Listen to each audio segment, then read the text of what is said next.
Hi, my name is Mike, and today I'm gonna review the Pathfinder Scout Knife from Dave Canterbury, so stay tuned.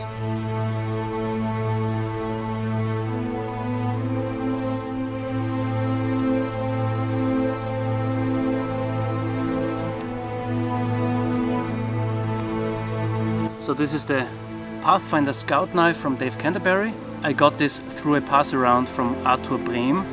I'll link his channel down below. And yeah, my first or initial impression, it's a huge knife. It really is. It's not a small little bushcraft knife, it's a huge blade.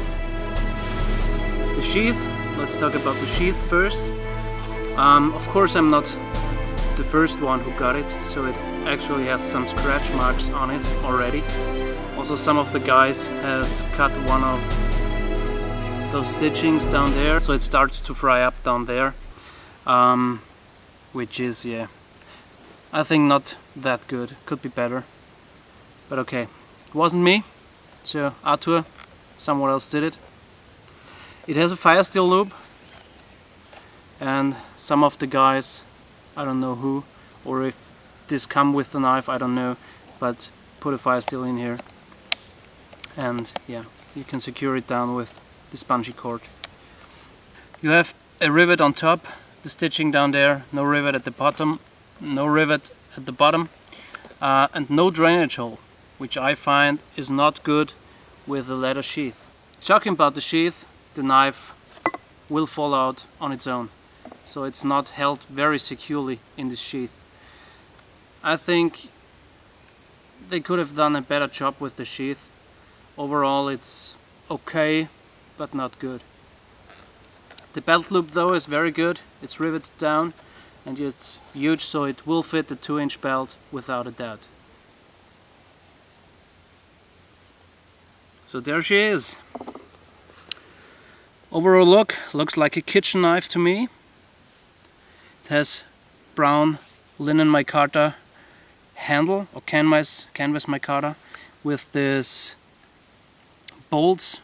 On this side of the blade you can see the Pathfinder logo from Dave Canterbury, and on the other side you have the logo of the manufacturer, which is Battle Horse Knife. Let's talk about the steel. I have high carbon steel. It will rust on you. It already has stained a patina on it, so it's good to keep this blade oiled after using it. It's a full tank blade. As for the grind of the blade, you have a saber grind, so it's more like a Scandinavian grind that goes higher up on the blade, with a secondary bevel or secondary edge, which is the actual cutting edge. But now enough, let's see what this blade can do.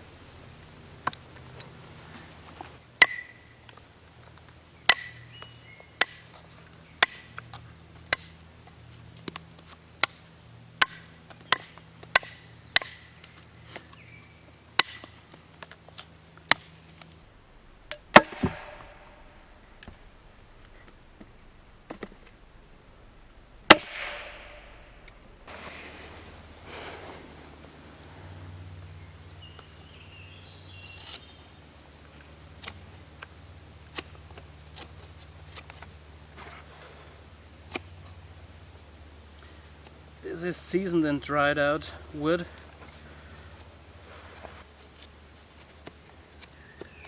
Had better carving knives than this one. But yeah, it's a big knife. It feels good in the hand, so I can't feel any hot spots right now.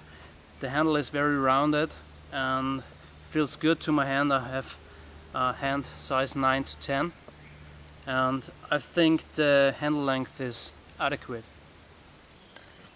Because this is not my knife, I'm not overstressing the blade because I don't want to damage the knife or eventually break it.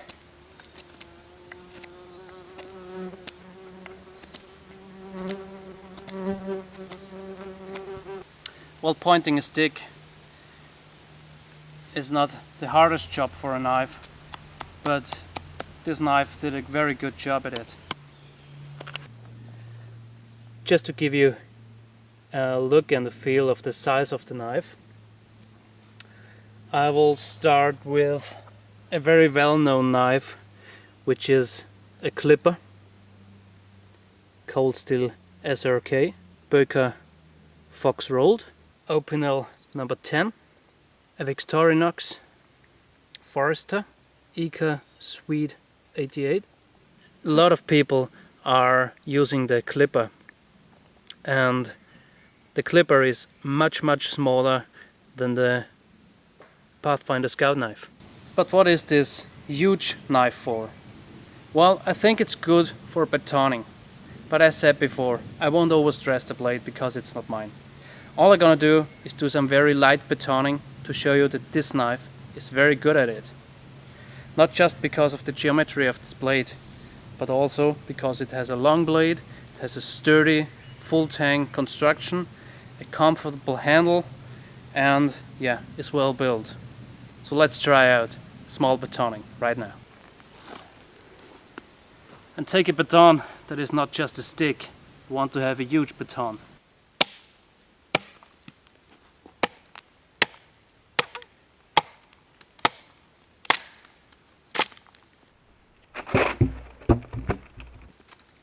Well, it is a tough steel. I don't know how high they harden the blade, but so far so good.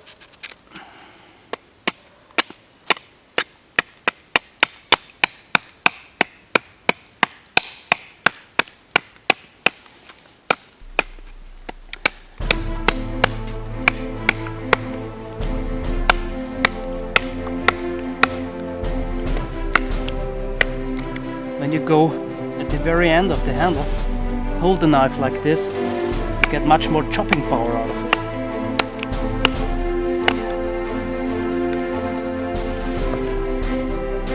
Let's talk about the knife. What is it? What is good at the knife and what is bad at the knife? Well, good is the overall fit and finish, the build quality of it. I think it's good. It's well built, you can't feel anything, any sharp edges, it feels good in the hand. It's sturdy, but that's it. The sheath, for me, is crap. It's simple as that. If the knife falls out of the sheath, like this, you will lose it and you won't have a knife again. Is this a survival knife that you have lost in the woods? For me, not. A sheath is the most important thing at all, because with a good sheath, you carry a knife and have it at hand when you need it. With a bad sheath, you're screwed. So the sheath, not good. As for the knife, as told, fit and finish is good. Build quality good. Handle material good. Steel 1095. Well, personally, I don't like rusting steels. I do like him for several reasons, but I don't like him for a survival blade. Just don't do it. I really like stainless blades when it comes to survival as a survival knife, because you never know in which scenario you're stranded. In the winter time, where it's very wet in the jungle, this thing will rust on you sooner or later, and you have no way to keep it oiled, to keep it greased, and to prevent it against rust. So that was my honest review of this knife. Arthur, don't get me wrong, it's just not my knife. I like the size for several reasons, as I told before, but all in all, personally, I won't buy it for myself. Maybe it's your perfect blade, but for me, it's too expensive and doesn't fit my needs. So thanks for watching. See you next time. Mike out.